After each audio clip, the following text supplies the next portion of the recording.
Le Père Goriot, Honoré de Balzac, lu par Équilivre, livre audio.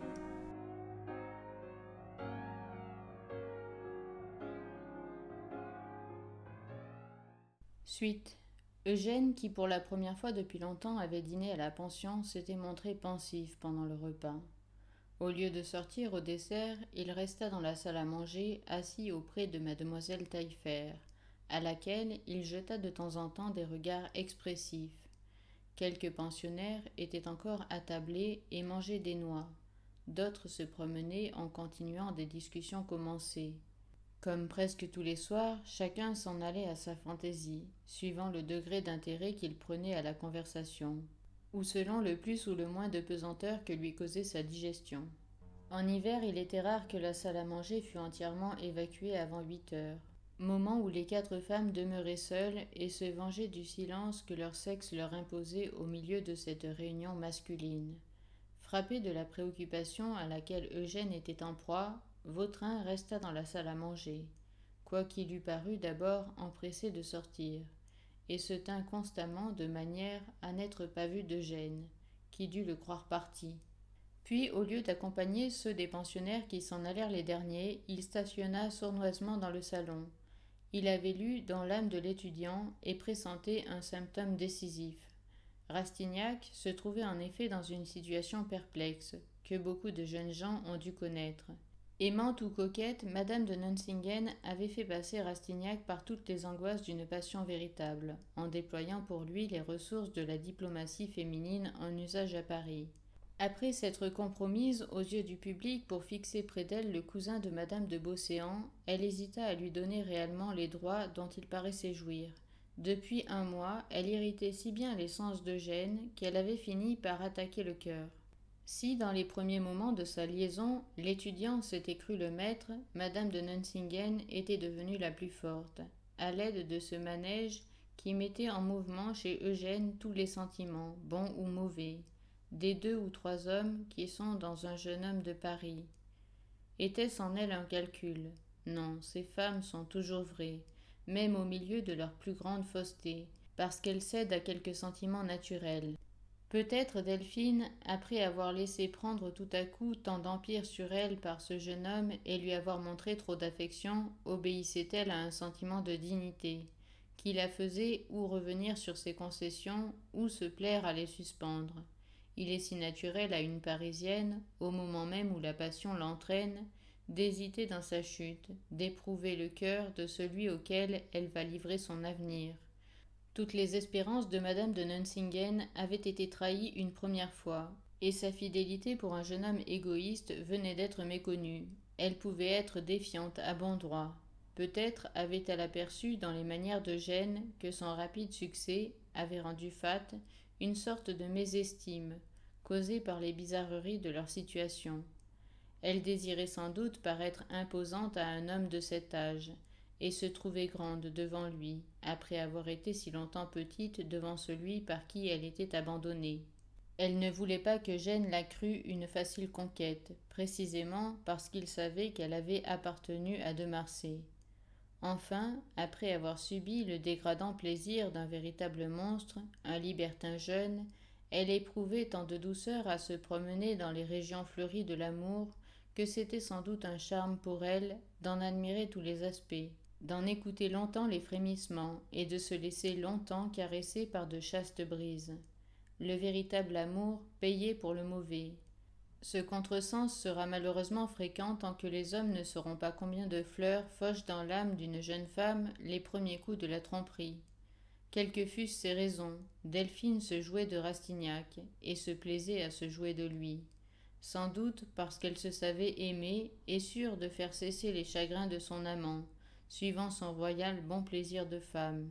Par respect de lui-même, Eugène ne voulait pas que son premier combat se terminât par une défaite, et persistait dans sa poursuite, comme un chasseur qui veut absolument tuer une perdrix à sa première fête de Saint-Hubert. Ses anxiétés, son amour-propre offensé, ses désespoirs, faux ou véritables, l'attachaient de plus en plus à cette femme. Tout Paris lui donnait Madame de Nuncingen, auprès de laquelle il n'était pas plus avancé que le premier jour où il l'avait vue. ignorant encore que la coquetterie d'une femme offre quelquefois plus de bénéfices que son amour ne donne de plaisir. Il tombait dans de sottes rages. Si la saison pendant laquelle une femme se dispute à l'amour offrait à Rastignac le butin de ses primeurs, elles lui devenaient aussi coûteuses qu'elles étaient vertes, aigrelettes et délicieuses à savourer. Parfois, en se voyant sans un sou, sans avenir, il pensait, malgré la voix de sa conscience, aux chances de fortune dont Vautrin lui avait démontré la possibilité dans un mariage avec mademoiselle Taillefer. Or, il se trouvait alors dans un moment où sa misère parlait si haut qu'il céda presque involontairement aux artifices du terrible sphinx, par les regards duquel il était souvent fasciné. Au moment où Poiret et mademoiselle Michonneau remontèrent chez eux, Rastignac, se croyant seul entre madame Vauquer et madame Couture, qui se tricotaient des manches de laine en sommeillant auprès du poêle, regarda mademoiselle Taillefer d'une manière assez tendre pour lui faire baisser les yeux. Auriez-vous des chagrins, monsieur Eugène lui dit Victorine après un moment de silence. Quel homme n'a pas ses chagrins répondit Rastignac. Si nous étions sûrs, nous autres jeunes gens, d'être bien aimés, avec un dévouement qui nous récompensât des sacrifices que nous sommes toujours disposés à faire, nous n'aurions peut-être jamais de chagrin. Mademoiselle Taillefer lui jeta pour toute réponse un regard qui n'était pas équivoque.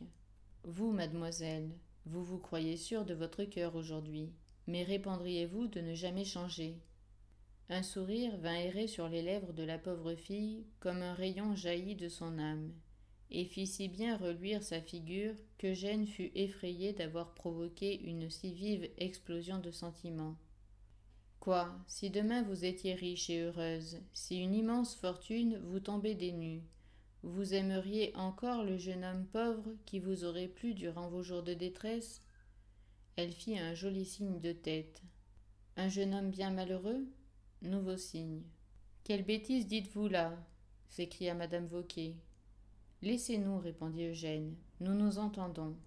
Il y aurait donc alors promesse de mariage entre monsieur le chevalier Eugène de Rastignac et mademoiselle Victorine Taillefer, dit Vautrin de sa grosse voix, en se montrant tout à coup à la porte de la salle à manger.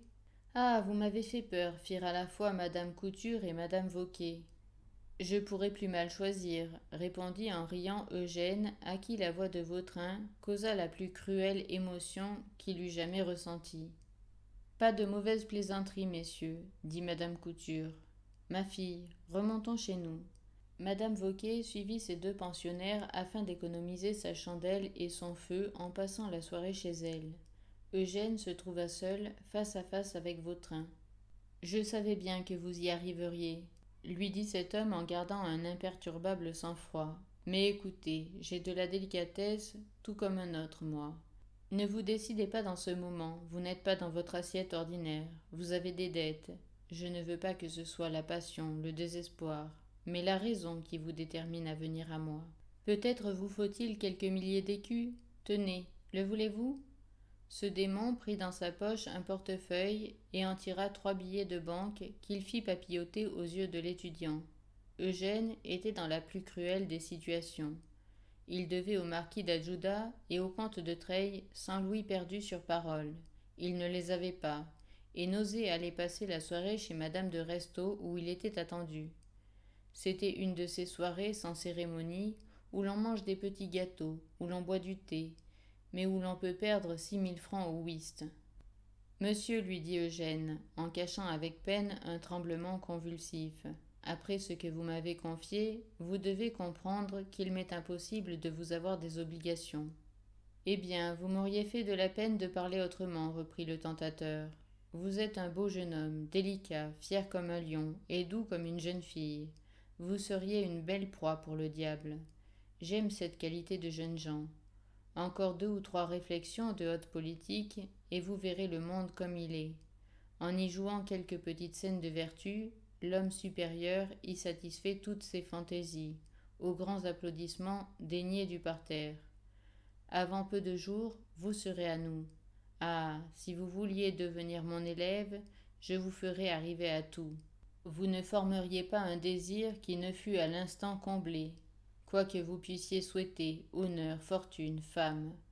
on vous réduirait toute la civilisation en ambroisie. Vous seriez notre enfant gâté, notre Benjamin. Nous nous exterminerions tous pour vous avec plaisir. Tout ce qui vous ferait obstacle serait aplati. Si vous conservez des scrupules, vous me prenez donc pour un scélérat. Eh bien, un homme qui avait autant de probité que vous croyez en avoir encore, Monsieur de Turenne, faisait, sans se croire compromis, de petites affaires avec des brigands. Vous ne voulez pas être mon obligé, hein? Qu'à ça ne tienne, reprit Vautrin, en laissant échapper un sourire.